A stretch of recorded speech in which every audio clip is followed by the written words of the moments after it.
Sports Leadership Academy in Chicago. You can figure out why the coach was invited to staff this prestigious soccer camp, but I bet you were wondering what I was doing there. My soccer skills are pretty limited. Julie Foudy is a three-time Olympian and highly respected team member and captain of the U.S. women's team. Is very selective when she staffs her leadership camps.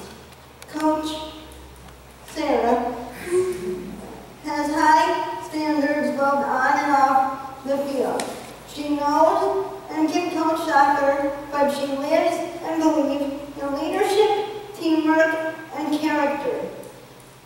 Julie knew I couldn't coach soccer, but she does believe that anyone can be a leader, even me. She taught me to believe in myself and to never underestimate the power of you. Julie asked me to be on staff so that I could share my passion for giving back and talk about how I try to make a difference just as I am. My hope and my goal in meeting with you is to bring some smiles and let you know and let you get to know me and my abilities, my challenges, and my lifestyle. Let me tell you a little bit about myself. I'm an identical twin and a young-looking 31 years old. My twin, Kelly, and I were born 3 months premature. I weighed 1 pound 14 ounces and was 12 inches long. We called Kelly the big one because she was 2 pounds 4 ounces, 12 1/4 inches long. Due to my premature birth, I have a condition called cerebral palsy and a spastic quadriplegic. That means all of my muscles are very tight. You can hear the tightness in my speech and see it throughout my body. It's hard for me to hold my head up and talk at the same time.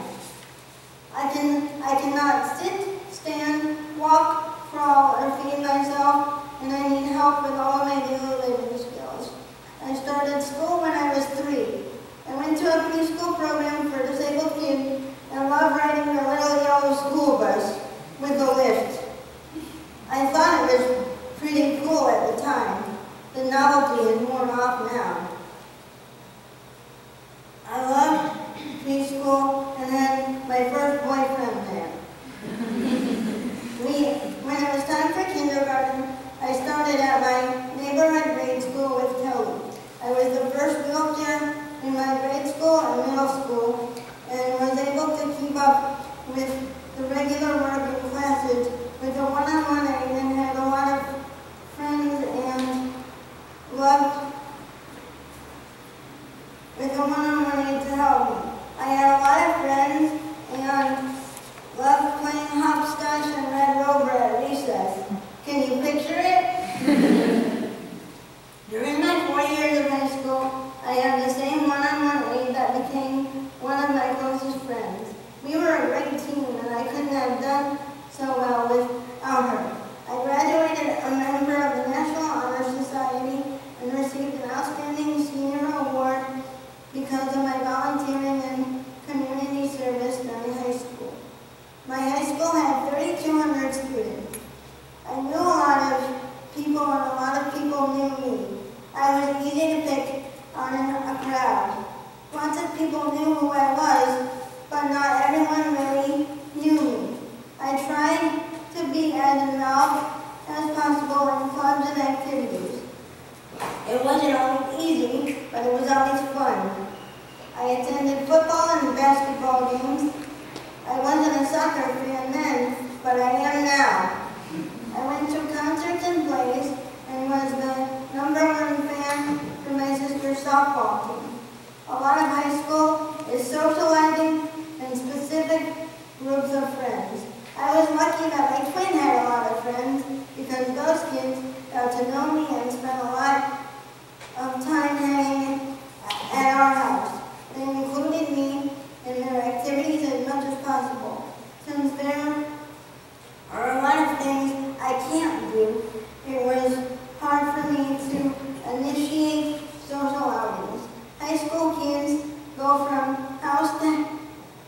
house to another, and most of them weren't accessible.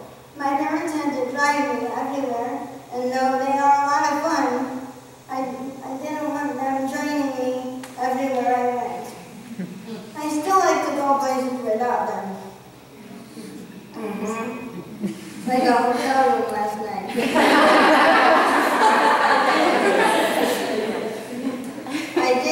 I did go to school dances and to prom without them. That's a good thing. My prom date was an able-bodied boy that I met in biology class. He offered to be my lab partner. He cut the frog. I remembered the facts. We became good friends. He offered to feed me lunch in the school cafeteria. He learned to put my coat on me, operate my wheelchair, and appreciate my sense of humor. I was happy that he wanted to spend time with me. I liked having a real date and would like to be dating now. I'm okay if that doesn't happen, but it's fun to dream. After high school, finding my place and fitting in became a challenge. Kelly and her friends went off to college. My younger sister, Lindsay, was in 8th grade and fitting into her friends and teenage life. I needed to find my niche. College wasn't for me. I wasn't ready to be away from home, and there was really no place that could handle my physical needs. My parents always modeled helping others, volunteering, and giving back. I like that and enjoyed being involved at our church and doing service in the community as much as I could. Since I'm limited physically, I'm grateful that I can find ways to serve with my voice, heart, and spirit. I volunteered at an assisted living center, calling bingo, chatting with residents, and spending time with lonely people. I liked it and did it weekly for several years. I still love visiting shut-ins, taking them some cookies that I also like, and listening to their stories. It's easy to make lonely people happy by just giving them a little time. I can do that. I also volunteer at my old grade school, and this fall will start my 14th year of being there every Friday. Elementary school kids are fascinated by my wheelchair and want to know all about me. I love my time in the grade school and enjoy helping however I can. I listen to kids read, I give spelling tests, I help with writing and reading math problems, and most of all, I help kids feel comfortable around me and my wheelchair. 4 days a week, I give back to my therapy center. Since I was 5 months old, Easter Seals has been my home away from home. I receive weekly therapy to keep my muscles from contracting and to work on stretching and functioning as well as possible. My therapists are some of my best friends, and they motivate and encourage me in everything I do. They know my body as well as I do. I work hard and am still trying to achieve new goals. Just 2 months ago, I achieved something I never thought I would do. I took my first unassisted steps. After some great therapy, I was in a new innovative piece of equipment called the walking track. I was wearing a harness suspended from the walking track in the ceiling. Usually my therapist walked next to me, guiding me down the hall.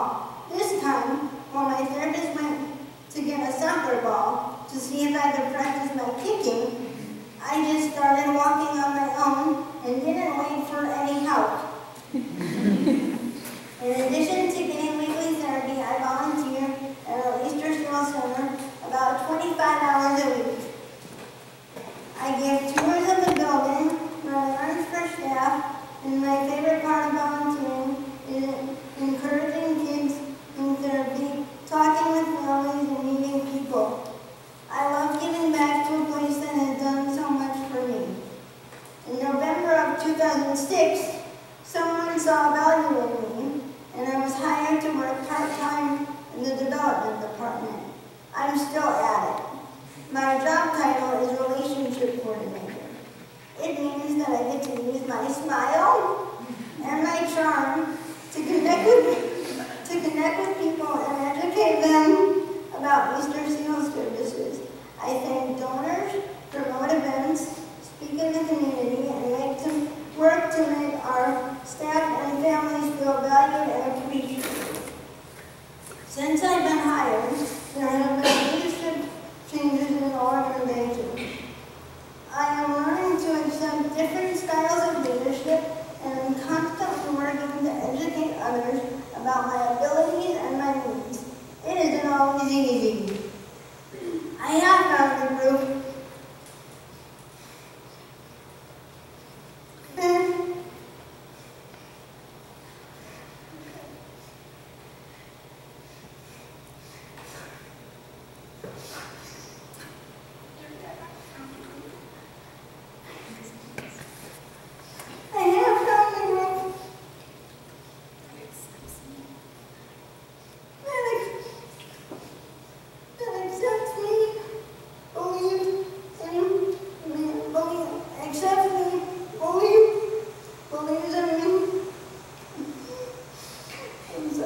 and sees qualities in me that I didn't see in myself.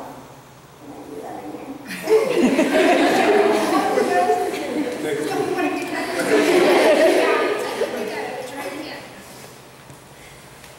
I have found a group that accepts me, believes in me, and sees qualities in me that I didn't see in myself. They are women in soccer. Women in soccer, okay. In the last 2 years, since my involvement with Julie Fowley and her camp, I have been lucky enough to meet coaches like Sarah, who connect with me on a personal level. Sarah got to know me, and she liked me. Love you. She saw my strengths, my abilities, and my heart. These coaches have allowed me to share my story and my strong passion for service and gratitude. I have been invited to several colleges to speak about service. I accepted a leadership award in Chicago on behalf of Julie. I have been invited to high school, college, and professional women's soccer games. I have attended all of them. I still don't understand all the rules.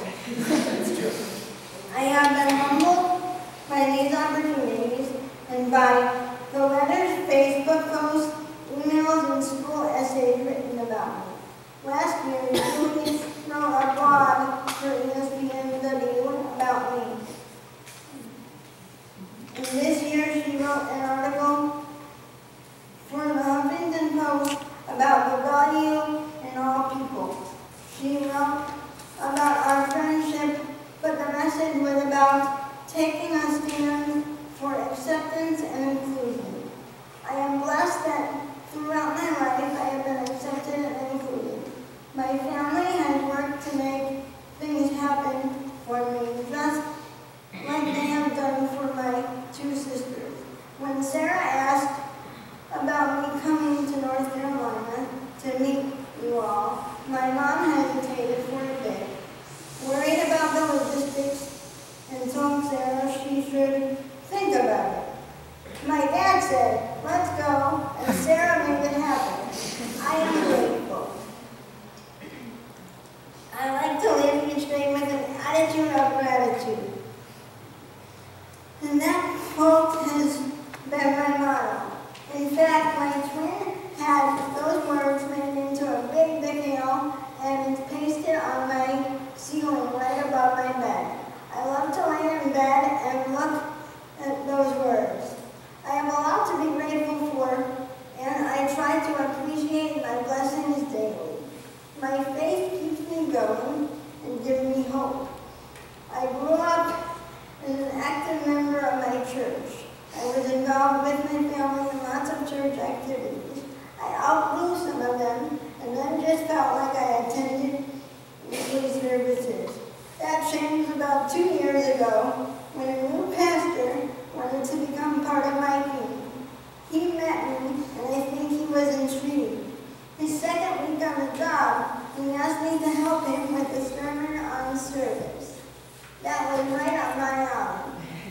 I was a hit, and he called me his rock star. I work hard to stay positive and patient. It's not always easy, and as I've gotten older, it's becoming more of a challenge. I worry about the future. I will always need a companion and people to help me. I worry about who that will be. My parents are getting older, and I know they won't be able to care for me forever. Who will be able to do as good a job as my parents have done? Nobody. I need to keep building my team and trusting my faith. I need a team to help me every day. I depend on someone to shower me, dress me, feed me, toilet me, and help me with most everything I do. I am lucky to be able to speak and have a mind that works pretty well most of the time. My parents are my team leaders. My dad has given me the gift of humor, a strong work ethic, a love of sports, and taught me to go with the flow and have fun. My mom has shown me the value of compassion, a strong faith, the joy of giving back to others, and the importance of sharing yourself with people you love. My two sisters are both married and live nearby. It's great to have brother-in-laws that love me and have joined my team. The newest member of my team is expected in 3 weeks from today, when my twin Kelly will make me an aunt. My family is only a part of my team, a big part, but only a part. Anyone that touches my life in a positive way becomes a part of my heart. I keep these people in my heart pockets. You're all in there now. Not only are you in my heart pockets, you are on my team. I'm grateful that I've had this week with you to make new friends and build new relationships. I love to keep in touch with a lot of people, so watch out. Facebook and email are great ways to stay connected. I wanted to let you get to know me this week, but I really wanted to share my passion for service and gratitude. To help you remember my visit and my message, I want to leave you with 2 little takeaways. One is a spoon. I went to a Peter I concert several years ago. Peter I is one of my favorite Christian singers. He taught me the meaning of a spoon. He said, a knife is for cutting, a fork is for stabbing, and a spoon is for serving. As you leave today, please take a spoon as a reminder to serve. Your second gift is a note card. On my 30th birthday, my twin Kelly gave me a box called A Year of Gratitude. Inside were 52 note cards. During the year, he helped me write notes to people that I am grateful for. The inside of the box says, each act of gratitude starts a ripple of kindness that begins with you and reaches farther than you can imagine. I had some cards made with my attitude of gratitude motto on them, and would like you to each take some time to write a note to someone you are grateful for. You may want to think about someone that wouldn't expect the note. I bet your note will make someone's heart smile. Thank you for giving me this mountaintop experience, and now take a look at a bit of my life on video.